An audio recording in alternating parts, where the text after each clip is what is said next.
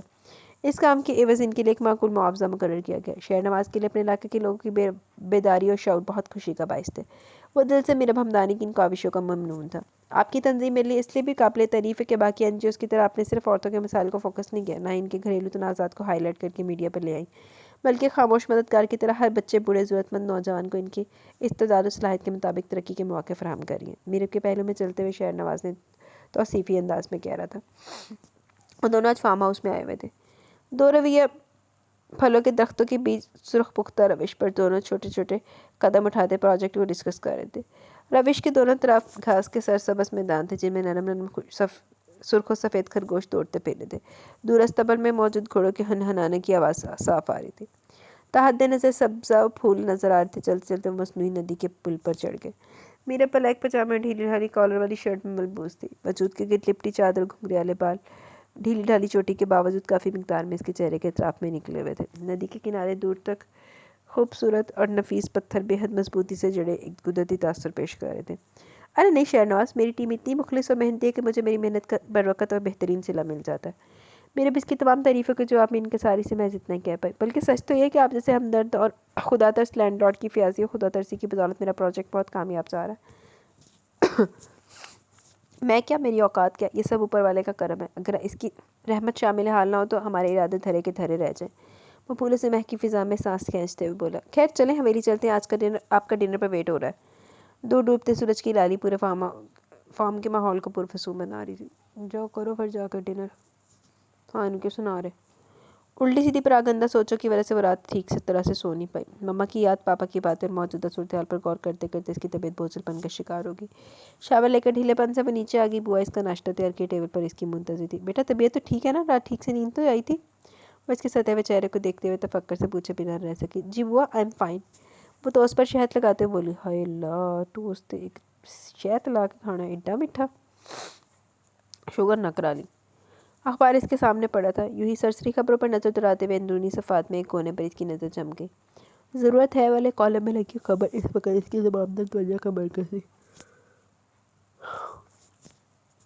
مدعا صاف الفاظ میں لکھا ہوا تھا جو بخوبی اس کی سمجھ میں آ گیا تھا، اور ایڈریس تو اتنا مانوس اور جانا پہچانا تھا کہ کسی قسم کے شبے کی گنجائش ہی نہ تھی۔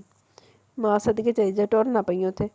چند منٹوں میں بیٹھے بیٹھے اس نے ایک پلان ترتیب لے ڈالا۔ نابی ہونٹوں پہ بے اختیار ایک مسکراہٹ درائی۔ یس، یہ ہوئی نا بات، اب ہوں گے میرے سب پرابلمس حل اور ساری الجھنیں دور۔ بہت پرجوش انداز میں بآواز بلند بولی، پھر تیزی سے اٹھ کر پین ڈھونڈا اور خبر کے گرد دائرہ لگا لیا۔ ساتھ ہی بوا کو زور زور سے آواز دینے لگی، بوا بوا ادھر آئیں پلیز۔ اس کی آواز میں اتنا جوش اور بے ساختگی تھی کہ جن مصروف عمل بوا زین بوا افتاؤ خزاں بھاگتی ہوئے گی۔ جی بٹیا رانی، خیریت؟ بوا آپ کہہ رہی تھی کہ آپ کو اپنے کسی رشتہ دار کے یہاں جانا ہے، تو بس آپ کل سے اپنے گاؤں جانے کی تیاری پکڑیں، کیونکہ میں بھی ایلیا کے ساتھ جا رہی ہوں۔ اس کی کزن کی شادی پر پنڈی جا رہی ہوں۔ پر بیٹا آصف میاں کیا کہیں گی؟ بوا تذبذب سے بولی۔ ارے بوا پاپا کی آپ فکر نہ کریں، میں نے ان سے پرمیشن لے لی ہے۔ ایلیا میری بہنوں کی طرح خود میرے ساتھ دبئی جا چکی ہے، تو مجھے بھی اس کے رشتہ داروں کے یہاں جانے کی اجازت ہے۔ وہ ان کے کندھوں پر ہاتھ رکھتے ہوئے مکمل اطمینان سے بولی۔ کمال ہے، خود مجھ سے کہتے ہیں کہ ان کی بیٹی کو ایک منٹ کے لیے بھی آنکھ سے اوجھل نہ کروں، اور اب ہے کہ اتنی دور انجان لوگوں میں جانے کی اجازت دے دی۔ آصف میاں کی تو مجھے اب تک سمجھ نہیں آ سکی۔ بوا حیرت اور الجھن میں گھری بآواز بلند بولتے ہوئے کچن کی طرف چلی گئی۔ ناشتہ وہیں کا وہیں دھرا رہ گیا۔ وہ دو سینیاں پھلانگتی اپنے بیڈ روم میں آ گئی۔ اس کی رگوں میں دوڑتے خون کے ساتھ ہر لمحہ جوش کی آمیزش بڑھتی جا رہی تھی۔ جھٹکے سے وارڈروب کھولی، نظر کے سامنے ایک سے بڑھ کر ایک خوبصورت، اسٹائلش اور مہنگے ملبوسات ہینگ کیے ہوئے تھے۔ ان میں سے کوئی بھی اس وقت اسے اچھا نہیں لگ رہا تھا۔ بلا کر کافی دیر تک تلاش بچار کے بعد 3-4 شلوار سوٹ سے ملے کہ جس کے کافی بڑے بڑے دوپٹے تھے۔ یہ جوڑے اس نے خود نہیں لیے تھے کیونکہ اس کا ذوق ایسا نہیں تھا کہ ڈھیلے ڈھالے شلوار قمیض پر بڑا سا دوپٹہ لیتی۔ یہ جوڑے تو بوا زینت جب کبھی اپنے گاؤں سے رشتہ داروں کے گھروں سے واپس آتی تو ان کے ہمراہ ہوتے تھے، جو بطور تحفہ ان کے پرخلوص اور محبت کرنے والے رشتہ دار ان کے لیے بھیجتے تھے۔ اصلی مربت اور محبت سے مجبور ہو کر بوا یہ جوڑے بہت شوق اور چاؤ سے وصول تو کر لیتی، پھر اپنے روم میں آ کر الماری کے نچلے خانے میں ڈال دیتی۔ کھول کر دیکھنے کی زحمت ہی نہ کرتی تھی۔ آج یہی جوڑے اس کے کام آ رہے تھے۔ چلی بی بی دادی دے نال متھا لاؤن واسطے۔ چند کپڑوں اور ضروریات کی چیزوں پر مشتمل چھوٹا سا بیگ اس نے جلدی تیار کر لیا۔ بوا بھی خوشی خوشی جانے کی تیاری میں لگی ہوئی تھی۔ اپنے خونی رشتوں سے ملنے کا خیال انہیں بے پایہ مسرت میں مبتلا کر رہا تھا۔ ادھر پہلی پہل پر آصف شرازی نے اس کی کال ریسیو کر لی. پاپا ہمیں کالج سے آف مل گیا, رزلٹ میں کافی وقت پڑا ہے. ہم دوستوں عریشہ علیہ وغیرہ نے پلان کیا کہ ہم ٹیکسلا ہڑپا وغیرہ جیسے کلچر ان ہیریٹیج مقامات کا وزٹ کریں تاکہ رتابہ کا ثقافتی ورثہ پر ایک تھیسس مکمل کرنے کا ارادہ ہے. کیونکہ وہ رتابہ کا ایک ثقافتی ورثہ پر ایک تھیسس مکمل کرنے کا ارادہ ہے. پھر میں ان کو جوائن کر سکتی ہوں نا؟ مکمل اعتماد سے بولتے ہوئے آخر میں اس نے بے حد معصومانہ انداز میں اجازت چاہی تھی. Why not my daughter, studies tips کے لیے آپ کو کبھی منع نہیں کیا میں نے, بس بوا زینت سے پوچھ لیں. آصف شرازی نے ہمیشہ کی طرح اپنی اجازت کو بوا کی رضامندی سے مشروط کی تھی. پاپا بوا گاؤں اپنے رشتہ داروں کے یہاں جا رہی ہیں, وہ پہلے میری وجہ سے نہیں جا سکتی تھی, پروگرام ڈن ہونے کے بعد ان کی بھی تیاری ہو چکی ہے, so don't worry about her. اس کا ہوم ورک مکمل تھا, سو بنا کسی گھبراہٹ کے بڑے اطمینان دلاتے ہوئے بولی, okay beta enjoy your self, پھر ملتے ہیں آپ کے واپس آتے. بےحد سکون سے اس نے موبائل آف کیا اور بیگ کے اندر کپڑے کے نیچے رکھ دیا. اپنی 20 سالہ زندگی میں پہلی بار پبلک ٹرانسپورٹ کے ذریعے سفر کری تھی. بس کھچا کھچ بھری ہوئی تھی, سیٹیں پر پور ہونے کی وجہ سے باقی مادہ مسافر درمیان میں چھت سے لگے راڈ کو پکڑے سفر طے کر رہے تھے. شہر کی حد تک تو ٹھیک ہی رہا. دیہاتی مضافات میں داخل ہوتے کچے اور ٹیڑھے میڑھے راستوں کی وجہ سے بس جھٹکا کھاتی تو قطار میں کھڑے مسافر بے سخت آگے پیچھے گرنے پر مجبور ہو جاتے. انہیں میں ایک بڑی بڑی مونچھوں والا بےہودہ آدمی جھٹکا لگنے پر خوام کا اوور ایکٹ کرتے ہوئے تقریباً گرنے کے انداز میں اس سے آ لگتا تھا. غصے کے مارے کھولتے ہوئے اس کا جی چاہ رہا تھا کہ وہ طلاق سے ایک تھپڑ اس جاہل کے منہ پر دے مارے جو سارے رستے سے پریشان کرتا ہے. کبھی اپنی سرخ آنکھوں سے گھورتے ہوئے بلا وجہ مسکرانے لگتا تو کبھی سیٹ کی بیک پر یوں آ کر گرتا جیسے اسے زوردار جھٹکا لگا. ہائیکر نے اپنا چہرہ کالی چادر سے مکمل ڈھانپ رکھا تھا, مگر اس کی براؤن خوبصورت آنکھیں یقیناً اس آدمی کو اس جسارت پر اکسا رہی تھی. راستے میں کئی بار اس کا جی چاہا کہ اپنے پلان پر لعنت بھیجتے ہوئے اپنے واپس گھر کی راہ لے کے. ایک طرف تو اس بدتمیز انسان نے اس کا ضبط آزما رکھا تھا, دوسری طرف ناہموار راستوں کی وجہ سے لگتے جھٹکا کھٹارا بس کے جھٹکوں نے اس کا انجر پنجر ہلا کے رکھ دیا تھا. اس طرح تو ہوتا پھر اس طرح کے کاموں میں. او گاڈ, پاکستان میں لوگ ایسے بھی سفر کرتے ہیں. بے ساختہ سے اپنے ساتھ ساتھ دوسرے مسافروں پر بھی ترس آیا جو اس کے برعکس مکمل پرسکون حالت میں سفر کر رہے تھے. تنگ ناکافی نشستیں, کان پھاڑتا سرائکی میوزک. کرائے کے سلسلے میں کسی عورت سے الجھتا کنڈکٹر اسے اپنی بلیک کلٹس یاد آئی جس میں بے حد آرام سے سفر کرتی تھی. اس کی سپر لگژری کار کی اس کی تمام دوستوں میں بے حد دھوم تھی. خدا خدا کر کے سفر تمام وہ بیگ کو مضبوطی سے تھامے نیچے آ گئی. حویلی کی طرف جانے کے لیے اس نے ایک رکشہ ہائر کر لیا. دم توڑتی سا پیر شام کو گود میں سر رکھنے کی تیاری کر رہی تھی. مغرب کی طرف عازم سفر سورج کی زردی کچے راستوں کی دھول میں مدغم ہو کر سارے منظر کو مٹیالہ سا زرد بنا رہی تھی. رکشہ کھیتوں کے پیچھے بھی جھٹکے کھاتے ہوئے چل رہا تھا. کسان مرد اور عورتیں اپنے گھاس کے گٹھر باندھتے ہوئے بیل گاڑیوں پر لاد رہے تھے. کچھ عورتیں زمین سے تازہ نکالی ہوئی مولی اور شلجم کے ڈھیر کو شفاف پانی کے کھالے میں دھوتی جا رہی تھی. ان سب کی گھر واپسی کا سمے ہو رہا تھا. یہ ساری زمینیں جی چودھری خالق نواز اور ان کے بیٹوں کی ہیں جی. بڑے پیاز لوگ ہیں, یہ حاریوں کا حق بالکل نہیں مارتے. رکشے والے نے اسے ایک دم سے مخاطب کیا. خاص طور پر چودھری صاحب کا چھوٹا بیٹا شیر نواز چودھری بڑا اخلاقی اور ہمدرد ہے. غریبوں کے دکھ سکھ میں بڑا کام آتا ہے. ویسے جی آپ ان کی حویلی کس لیے جا رہی ہیں؟ بولتے بولتے رکشہ ڈرائیور کی طرف سے اچانک یہ تکلفانہ سوال ہے. وہ بے ساختہ گڑبڑا اٹھی, پھر سنبھل کے قدرے رکھائی سے جواب دیا. چودھری خالق نواز ہمارے رشتہ دار, تم اپنا کرایہ بتاؤ. واہ جی, وڈے چودھری صاحب کے رشتہ دار اور میرے رکشے پر سفر. ان کے رشتہ دار تو جی بڑی بڑی گاڑیوں میں آتے ہیں. رکشے والے کی دھیمی استضائی آواز اس تک صاف پہنچی. یقیناً وہ اس کی غلط بیانی کو سمجھ چکا تھا. اس کا دل کرارا سے جواب دینے کو چاہا مگر ضبط کے نیچے اتر گئی. یا تو کرارا جواب دلاتی یا تو پھر اپنا جڑا اپنا اواتار وہ کیا ہے گیٹ اپ برقرار رکھ لو. پھر وہ تیز تیز قدم اٹھاتی حویلی کے بیرونی احاطے میں داخل ہو چکی تھی. سنو لڑکی, تمہیں بڑی اماں کی دیکھ ریکھ کے لیے منتخب کیا گیا. تم ہر وقت ان کے ساتھ رہو گی. ان کے کھانے پینے, ادویات, ضروری ہوائج ان کی تم ذمہ دار ہوگی. بدلے میں تمہیں اچھا کپڑا, کھانا اور تنخواہ ملے گی. اشتہار تو تم پڑھ کر ہی آئی ہوگی نا. قیمتی جوڑے بھاری بھرکم زیورات پہنے تحکمانہ انداز میں اس سے بولنے والی یقیناً نشابہ بیگم ہی تھی جو اس وقت لاؤنج میں صوفے پر کرو فرش سے براجمان تھی. جی بیگم صاحبہ, میں سمجھ گئی. مجھے اپنی نوکری کی نوعیت کا علم ہے. سر جھکا کر اس نے ادب سے جواب دیا, ورنہ تو نشابہ کا تحکمانہ اور دبنگ انداز سے خاصا گناہ لگ رہا تھا. ویسے لکڑی تو کنواری ہو, ایسی کیا مجبوری تھی کہ ماں باپ نے میلوں دور ملازمہ بننے بھیج دیا؟ اب کیا نوشابہ نے اس کے دھان پان سراپے کو جانچتی نظروں سے دیکھتے ہوئے خاصے مشکوک انداز میں پوچھا. جی میرے ابا فوت ہو چکے ہیں. ماں لوگوں کے گھروں میں کام کرتی ہے. 8 بہن بھائی ہیں. میں میٹرک پاس تو سوچا کچھ نہ کچھ اپنی تعلیم سے فائدہ اٹھا لوں. خاصی مسکینی سے بولتے وہ ہنوز فرش پر نظریں گاڑے کھڑی تھی. اللہ جیندے جاگ دے, ابے نو مار دیتا انہیں. ٹھیک ہے, تم بڑی اماں کے کمرے میں جاؤ. سکینہ جاؤ اس لڑکی کو بڑی اماں کے پاس لے جاؤ.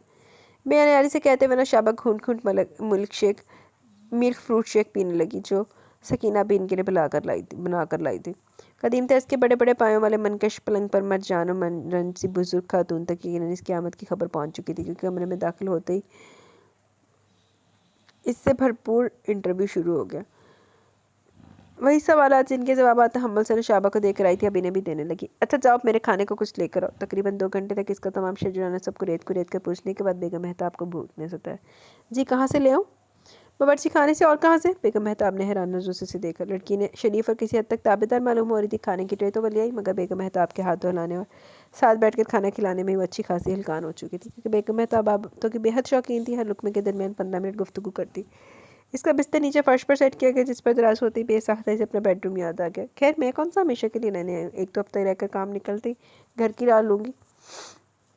دل ہی دل میں خود کو تسلی دیتے ہوئے اس نے کروٹ لیتے ہوئے منہ باہوں میں چھپا کر سونے کی کوشش کی، مگر بیگم مہتاب نے اس کی کوشش ناکام بنا دی۔ ارے سنو تو لڑکی، سارا اتا پتہ پوچھ لیا، آگا پیچھا نہیں پوچھا تو تمہارا نام؟ میں بھی کتنی بھلکڑ ہوں، پوپلے منہ سے مسکراتے ہوئے بولی۔ جی میرا نام سمیرا ہے۔ غنودگی میں ڈوبے ہوئے اس نے پہلے سے سوچا ہوا نام بتا دیا۔ لمحہ بلمحہ وہ نیند کی آغوش میں جاری تھی۔ اے لو تم کیا سو رہی ہو؟ ابھی تو تم نے میری ٹانگیں دبانی ہے، تم ٹانگیں دباؤ گی تو مجھے نیند آئے گی۔ بیگم مہتاب کی بات نے تو اس کی نیند پھک سے اڑا دی۔ جی تو وہ نوکرن نیند میں ڈولتے ہوئے بیڈ پر چڑھ کر بیٹھ گئی۔ سارے دن کی تھکن کا مارا ٹوٹا دکھتا جسم، بدن نرم آرام دہ بستر پر ٹوٹ کر نیند لینے کو جی چاہ رہا تھا، مگر کہاں؟ چلو ہائیکا اب لو ایڈونچر کے مزے۔ صحیح گالنا دل ہی دل میں خود کو کوستے ہوئے مندی آنکھوں سے بیگم مہتاب کی پتلی پتلی ٹانگیں مرے مرے ہاتھوں سے دبانے لگی۔ بیگم مہتاب اپنے وقت گزشتہ کو دہرا رہی تھی، جوانی، خوبصورتی، تختہ رتبہ، روب و تمکنت۔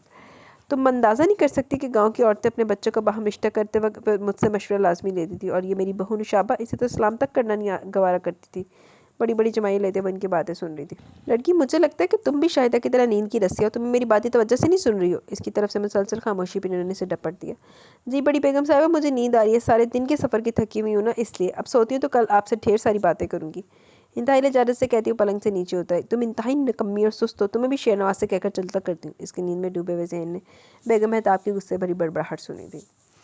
جی تو گائز یہاں پہ ہماری ایپیسوڈ اپنے اختتام کو پہنچی۔ کیسی لگی آپ کو ایپیسوڈ؟ اپنی رائے کا ضرور اظہار کیجیے گا۔ ناول کا فرسٹ پارٹ آج ہم نے پڑھا تھا، کل انشاءاللہ میرا خیال ہے لاسٹ ہوئے گا، تو کیسا لگا آپ کو؟ اپنی رائے کا ضرور اظہار کیجیے گا۔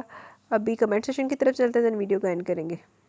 مانو ڈول امیزنگ ناول، بہت مزہ آیا اس ناول میں، تھینک یو۔ سمیرا ارشد اچھا ناول تھا، تھینک یو، ویلکم۔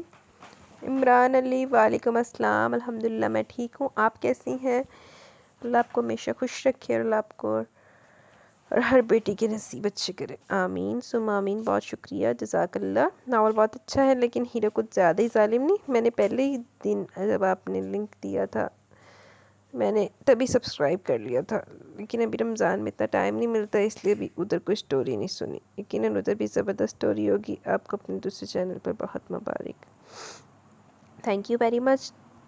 آپ نے تبھی سبسکرائب کر لیا تھا اور تھینک یو ویری مچ، خیر مبارک۔ وہ آپ سب کا بھی چینل ہے، کوئی نہیں، رمضان کے بعد آپ ادھر چلے جائیے گا۔ اب تو ایک لاسٹ اشرا ہی رہ گیا، رمضان بھی جانے والے ہیں، تو آپ تب ادھر چلے جائیے گا۔ لیکن آپ ادھر بھی اب بہت کم آتی ہیں، پہلے آپ ریگولر تھی، ابھی آپ کافی دنوں کے بعد آتی ہیں۔ اللہ ہم سب کو اپنے حفظ و امان میں رکھے، آمین ثم آمین۔ اللہ پاک ہر طرف خیر خیریت رکھے، خیر خیریت سے عید لے کے آئے۔ بشریٰ گلزار بہت مزے کا ناول تھا یار، تھینک یو۔ علی عیسیٰ جی وعلیکم السلام، yes the story end in a very good note and story is really very nice, thanks for reading for us, please share more stories like this with lot of regard, take care, اللہ حافظ۔ جی انشاءاللہ میں ضرور share کروں گی اس طرح کی مزید سٹوریز جو مجھے اچھی لگیں گی، جو مجھے ملیں گی۔ ویلکم۔ سائرہ ریاض وعلیکم السلام، الحمدللہ میں ٹھیک ہوں، آپ کیسی ہیں سائرہ؟ اچھا ناول ہے، پہلے غلط فہمی اینڈ شک کی بنیاد پر مارو پٹو پھر ٹھیک ہو جائے، ویسے شاید اس طرح سچی محبت ملتی ہے، اللہ جانے کس طرح ملتی ہے، لیکن معافی ادھا شیٹی نہیں مل رہی، لیکن ہمارا معاشرہ ہی ایسا ہے، کیا کر سکتے ہیں۔ شیلو love the novel, your way of reading makes it interesting, you have a beautiful voice, these type of positive novels and stories, thank you very much dear, thanks a lot for liking and loving. سیر اقبال اچھا and ہے، thank you. Huda Shafiq زبردست novel, thank you very much. Chocolate lover وعلیکم السلام، please upload long road police officer hero based novel, انشاءاللہ کریں گے۔ میں نے جو ڈاؤن لوڈ کر کے رکھے ہیں اس میں کافی زیادہ روڈ اور پولیس ہیرو والے آئے ہیں، تو وہ کروں گی۔ Umar ji very nice voice, thank you very much. Malik Saba وعلیکم السلام ورحمۃ اللہ وبرکاتہ. ایپی بہت انٹرسٹنگ تھی، ناول کافی انٹرسٹنگ تھا. بیچاری مشال کی مشکلات میں مزید اضافہ ہی ہوا آخری قسط تک. جب التمش کی ماں مانی تب یہ وجدان لانتی انسان وہ پھر آ گیا مشال سے ملنے. بس مشال دی بھی نہ دکھانے کی تو کہانی شروع ہوئی تھی لینڈ دلی قسط سے مکی ہے. ویسے مشال کو پہلے سے بتا دینا چاہیے تھا التمش کو جب اس نے پوچھا تھا اس سے، لیکن تب مشال نے نہیں بتایا. مشال کیسے بتاتی؟ التمش نے اس کو اپنے یہ بھروسہ دیا تھا، اپنا اعتماد دیا تھا کہ مشال اس کو کچھ بھی بتاتی. انسان اس کو تب بھی کسی کو کچھ بتاتا ہے نا جب اس کو پتہ ہے کہ اگلے بندے کو میں بتاؤں گا تو اسے مجھے پہ ٹرسٹ کرنا ہے. جب لاسٹ ٹائم اس نے اس کو وجدان کے ساتھ دیکھا تھا تو انہوں نے ساڑ دی، اس کا کندھا جلا دیا تھا، اس حد تک وہ حیوانیت پہ اترا تھا. پھر مشال کس طرح بتاتی اس کو؟ پھر سب کا ری ایکشن اس وجدان کو دیکھ کر، ظاہر ہے سب لوگ تو آنکھوں دیکھے پر یقین رکھتے ہیں. یہی تو مشال کی دفعہ بھی ہوا تھا کہ مشال نے بھی جو التمش کی دفعہ دیکھا اس نے آنکھوں دیکھے پر یقین رکھا. موسٹلی لوگ آنکھوں دیکھے پر یقین رکھتے ہیں. اور اس کے بعد مشال کی کنڈیشن، لیکن وہ ٹھیک تو ہوئی لیکن التمش اس سے خفا آ گئی. لیکن شکر ہے پھر ان کے درمیان سب کلیئر ہو گیا. تو خفا ایسی التمش کے دل لورو سیاسی. ناول بہت مزے کا تھا لیکن مجھے لگتا ہے کہ رائٹر زمان صاحب کو نہ مارتی تو زیادہ اچھا ہونا تھا. آہو یہ تو ہے، بٹ ایسے بھی سٹوری انٹرسٹنگ تھی. اللہ تعالیٰ آپ کو ہمیشہ خوش رکھیں، آمین ثم آمین. بہت شکریہ، جزاک اللہ. جی تو گائز یہاں پہ کمنٹ سیشن اختتام کو پہنچا. کیسا لگا آپ کو آج کا ناول؟ آپ ہی رائے کروں ہار کیجیے گا. نیند آ گئی بڑی پیڑی. ہائے ٹائم بھی تو بہت ہو گیا. آج میں پھر شاپنگ پہ چلی گئی تھی، اس وجہ سے لیٹ ہو گئی ایپیسوڈ. خیر جلدی سے مجھے اجازت دیں تاکہ میں آپ لوڈ کر کے آپ تک یہ ایپیسوڈ پہنچا سکوں. ٹھیک ہے، انشاءاللہ جلد ملیں گے نیو ایپیسوڈ کے ساتھ. تب تک کے لیے اپنا بہت سارا خیال رکھیں، دعا میں یاد رکھیں. اللہ حافظ جی.